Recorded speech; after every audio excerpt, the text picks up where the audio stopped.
Hey everyone, I'm Michael Hart again from Oneskyastrology, and this video is going to take a look at the next lunar cycle, a little bit of an overview from the next new moon on November 7th through to the waxing full and waning quarters, looking at some of the patterns, some of the cycles we might see.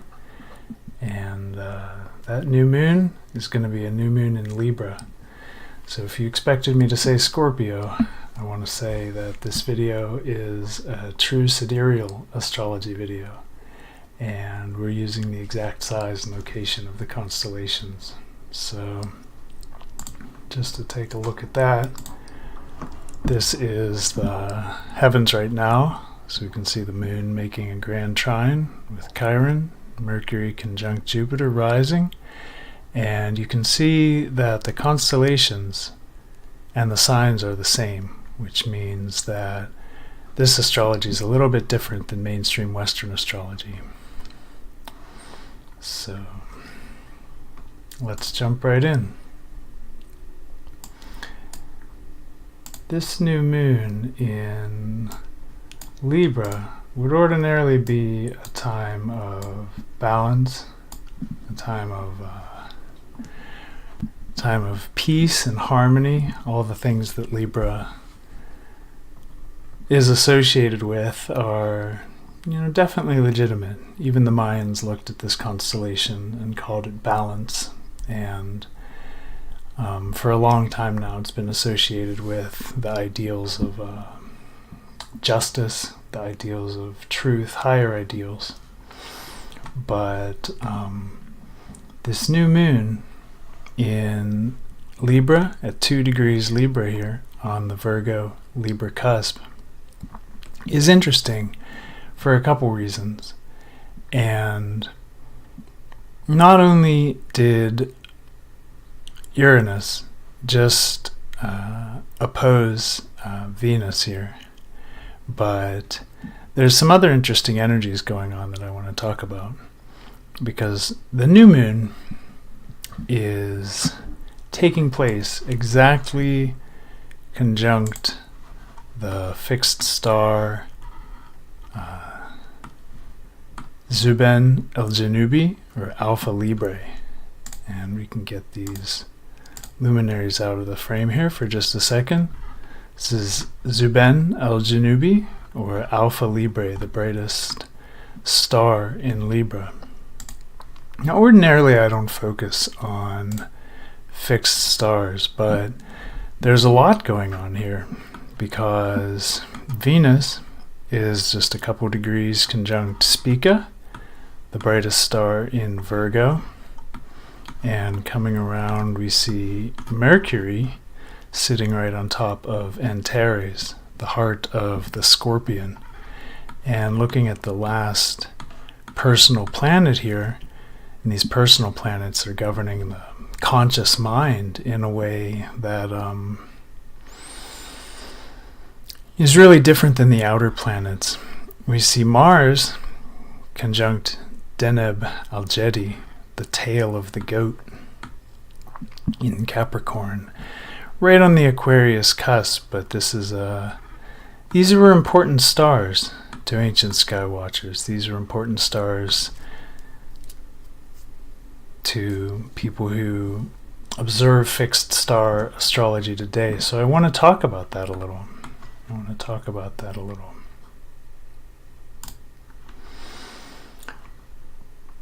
And I also want to mention that new moon is making a trine up to Neptune in Aquarius.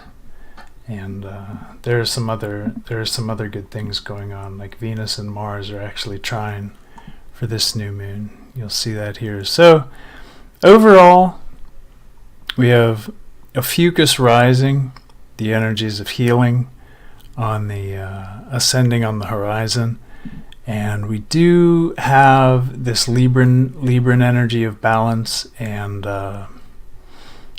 on the cusp of Virgo with self-improvement. So on the surface it looks like, this could be a real cycle of healing, of balance, of self-improvement.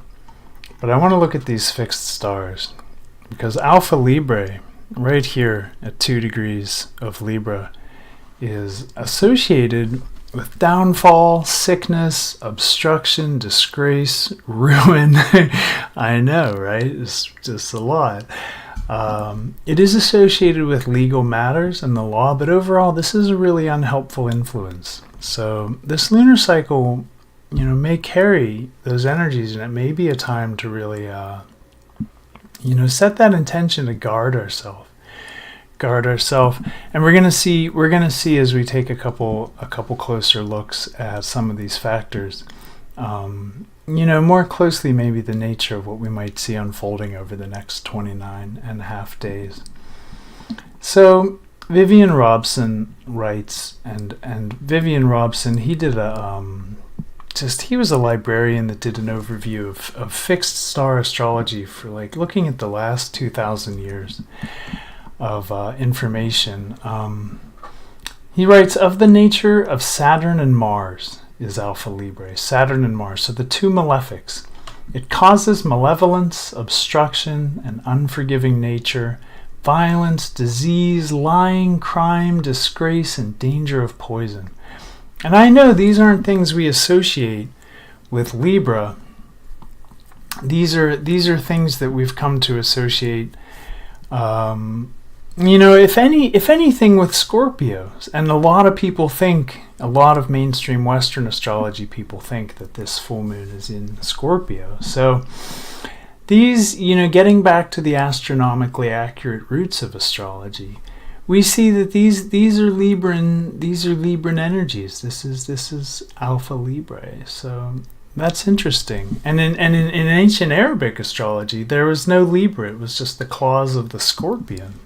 So we can see here how that would manifest with Scorpio, the tail, and then the head, and then Libra, instead of the scales, these were the claws. So Alpha Librae was like the southern claw, or Alpha, Zuben al-Janubi was the southern claw, and so a little bit of a more ominous influence, a little bit of a time to guard ourselves and set that intention to practice some reservation. Robson writes that when this star is conjunct with the sun, there's loss in business through fire, speculation, sickness, disgrace, ruin, disfavor of superiors, suffering through wrongful accusation, and sickness to the family. With the moon, there's trouble from the opposite sex, wrongful accusations, disgrace, ruin, mental anxiety, loss of relatives, many disappointments, much sickness. I'm quoting here. Don't think I'm getting carried away. Disease in those parts of the body ruled by the sign. So, let's move on for a moment to Mercury, the next closest personal planet. And we do see Mercury here at 6 degrees of Scorpio for this new moon, conjunct Antares. And Antares can be a rough influence. It's a massive star, the heart of the Scorpion. It's associated with heroism, danger. That Vedic nakshatra, or lunar mansion, is ruled by Mercury, so Mercury's home here, but it does indicate, according to Bernadette Brady in her book on fixed stars, it indicates that one can be the cause of their own undoing. The natural theme of this star is to generate success by going through a cleansing life and death experience. It can suggest that one seeks intensity even when it's not required. And by its mythological symbolism, it indicates extremes, whether by choice or not. Elsbeth Eberton says that Antares makes people tough, pugnacious, and belligerent. It's an important star for military personnel, and it's said to convey mental alertness, strategic ability, and that courage to make daredevils. So we see this again on several levels: heroism and danger, this life and death experience, intensity, daredevils. And Robson makes note that with Mercury conjunct Antares, we see money obtained slowly and with much difficulty, danger of sickness to the native and their family. So, moving on to Venus, Spica is a much more auspicious influence. And even though Venus is going to be opposite Uranus for I think the whole, we'll take a look at that later, but I think the whole of this lunar cycle, we'll see Venus opposite Uranus. Spica gives success, renown, riches, a sweet disposition, love of art and science, so very Venusian in its own way. It does give unscrupulousness, unfruitfulness, and injustice to innocence, but it's generally considered a really positive influence. And those prognosis of Spica, that's from Claudius Ptolemy. Robson writes that with Venus conjunct Spica benefits, we find benefits from friends, we find social success.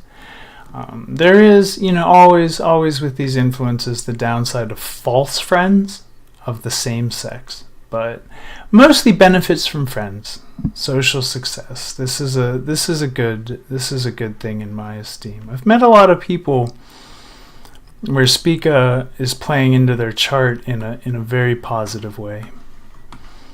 And now looking at Mars for this last overview of the influence of the fixed stars, we see Deneb Algedi, or the tail of the goat. And this is going to play a role in this lunar cycle because the waxing quarter moon is also conjunct Deneb Algedi. But Deneb Algedi gives prosperity and increases wrath. So with Mars, that increase of wrath, that increase of aggression, this is something we're really going to see as a theme throughout this lunar cycle. And I'm gonna come back to that. George Noonan says it portends happiness and life, but with Mars, there's a historical observation of danger from enemies, accidents.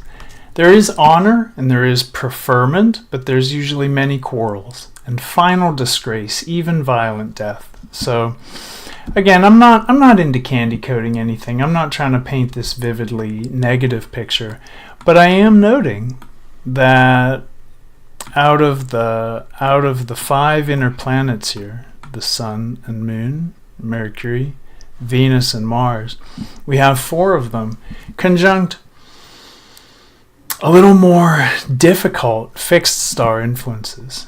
So we do have to take that into account if we're gonna look at the whole picture in a holistic way. And then we do have Venus conjunct Spica, which maybe some unscrupulousness, but overall very positive influence. So let's just take a look at that.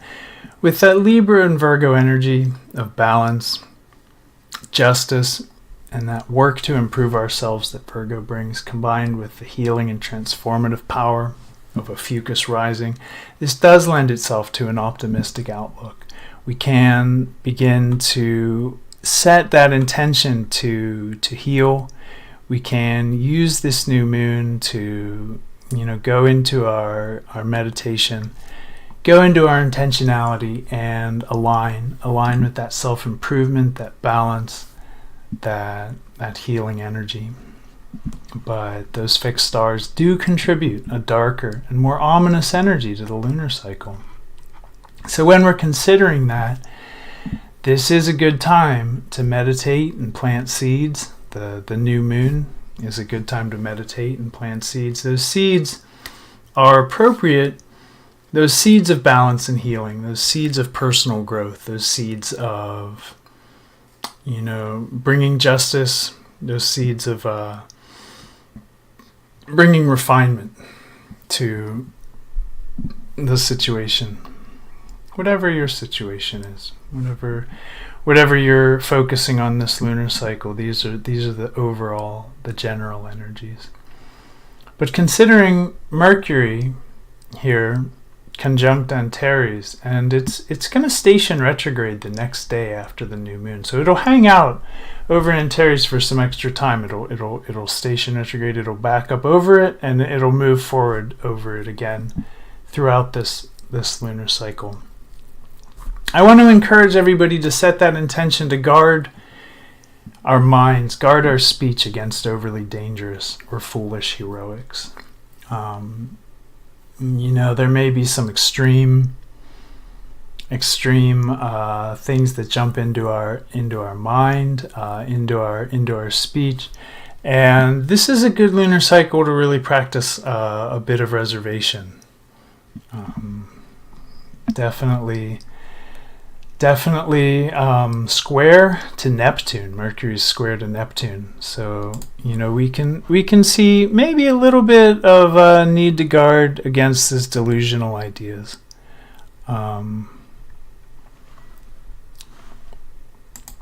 Looking at Mars conjunct Deneb Algedi, the tail of the goat, I want to encourage everybody to set that intention to be aware of excess aggressiveness, aware of anger, aware of argumentativeness, especially early in this cycle. But we're going to see as we look at the quarters of the cycle, the waxing quarter, the full moon, the waning quarter, Mars is going to play a role in this lunar cycle that's more pronounced than other planets. So definitely being aware of irritability, being aware of our pugnacious nature, and just understanding that these influences are influences that we're going to have to deal with. Setting that intention to be kind, to be reserved, to be maybe a little more giving in our consideration and our communication with others. I'm going to give some balance to that Martian energy. And then considering Venus conjunct Spica, and that's going to station direct and hang out right over Spica in the orb of conjunction for most of this lunar cycle, most of the next month. I want to encourage people to set that intention of success, tapping into that sweet disposition and guarding against those malevolent influences. So maybe cultivating love and the auspicious energies of Venus Spica, looking to our friends, looking to our relationship partners, remembering that Venus in Virgo is an energy of seeing what can be improved. So that's not always nice and easy, but there's a great intention of betterment and balance that's going to go along with this lunar cycle. So we can tap into that. For people who aren't in relationship, that Uranus opposition Venus influence could be exciting, but I don't want to focus on that too much. A lot of other astrologers are focusing on that right now. So let's take a look at the lunar cycle as it progresses. Looking at the waxing quarter moon moving forward to November 15th.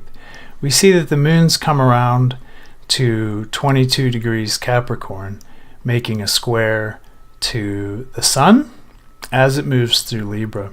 And this is usually, so mid-November is usually the part of the lunar cycle where we see things start to come to fruition. Whatever seeds were planted at that new moon, we start to see sprouting. We start to see being a more full-fledged plant. So that moon finishing up Capricorn is actually conjunct fixed star Deneb Algedi, the star that Mars was conjunct for the new moon. So that influence again of maybe a little more aggressiveness, a little more pugnaciousness. With the moon, Robson writes, there's great difficulties in everything. Success after patient plodding, but a final loss of position. So again, difficult influence, maybe a time to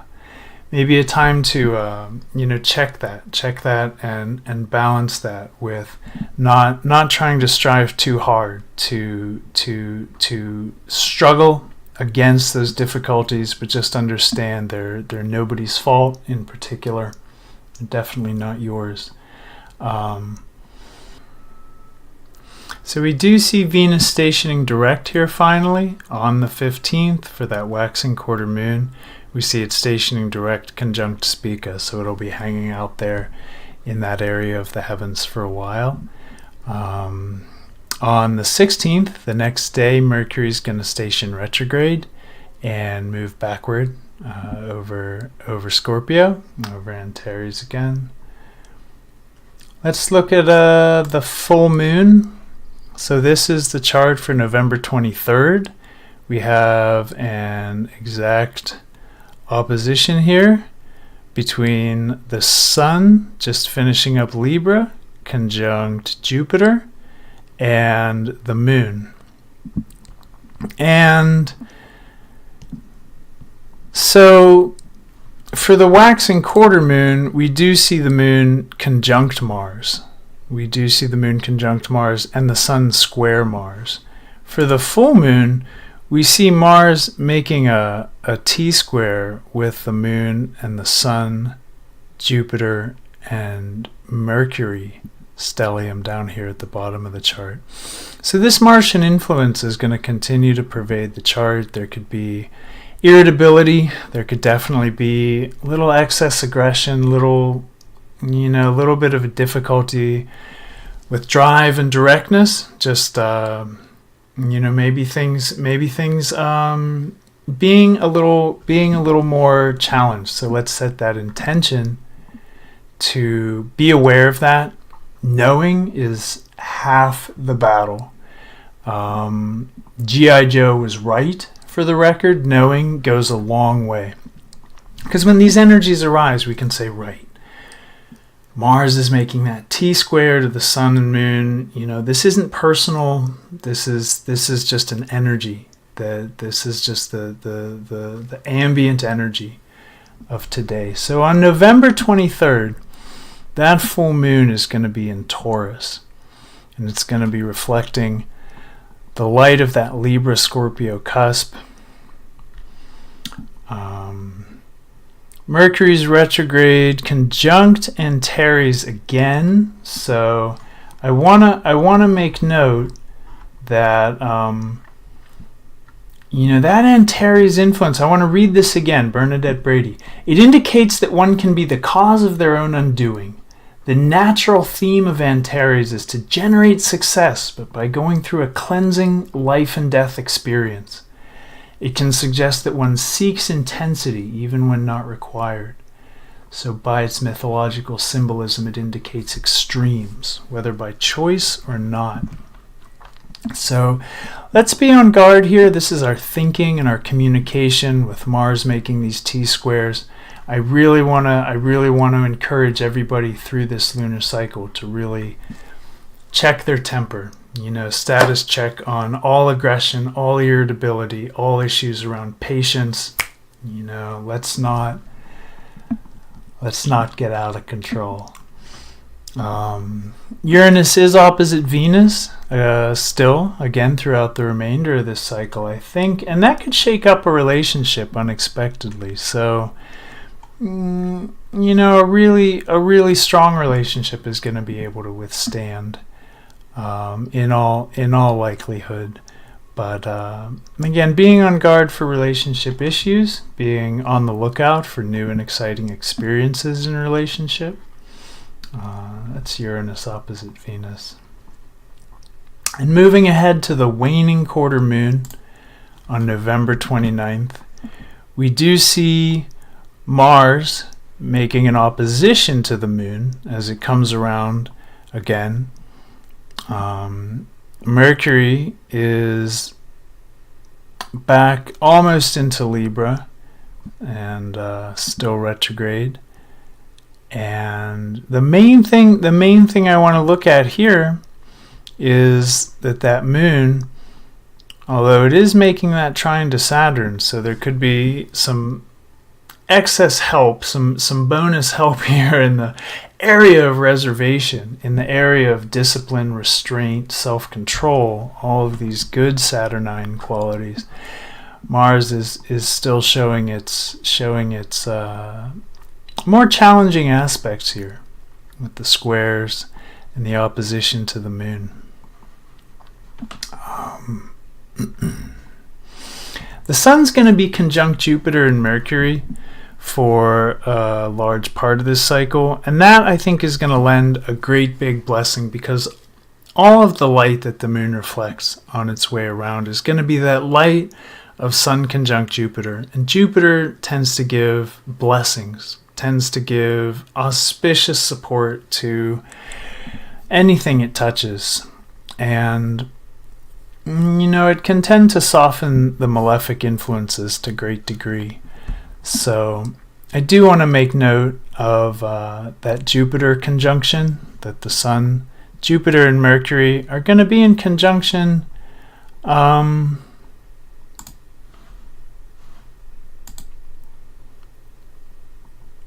about the time of the full moon, really. From about the time of the full moon moving through the rest of that cycle. So we're back here at the waning quarter moon, and the next new moon is going to be on the 7th of December. So we're going to see a new moon at 0 degrees Fucus. The sun's going to pass through Scorpio on its journey here from Libra through to Fucus in this lunar cycle. And we're going to see that next new moon on the Scorpio-Fucus cusp.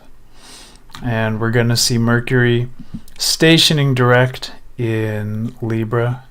So that's the basic overview of this lunar cycle. So I'm not into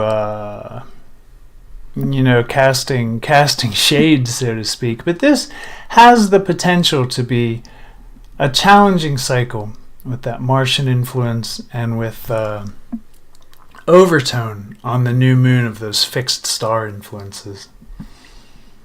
I want to encourage everybody, again, to set those intentions. Be aware of these influences. Be aware throughout the month of November that there are some more challenging celestial energies at play, from the point of view of aggression, from the point of view of irritability, from the point of view of obstacles around those things. And I want to encourage everybody to use the new moon on November 7th to meditate, to set that intention to gentleness, to set that intention to softness, and to guard themselves against some of these sharper, more jagged energies that arise within the psyche. I want to encourage everybody to be patient throughout this lunar cycle, patient and kind especially, and remembering that this new moon, the overtone for this cycle with the Fucus rising, we do have the prevailing energy of Libra and the Virgo on the cusp, is overall an energy of balance, of healing, of self-improvement.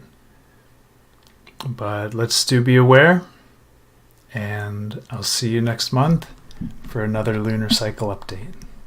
Thanks, everyone. Goodbye.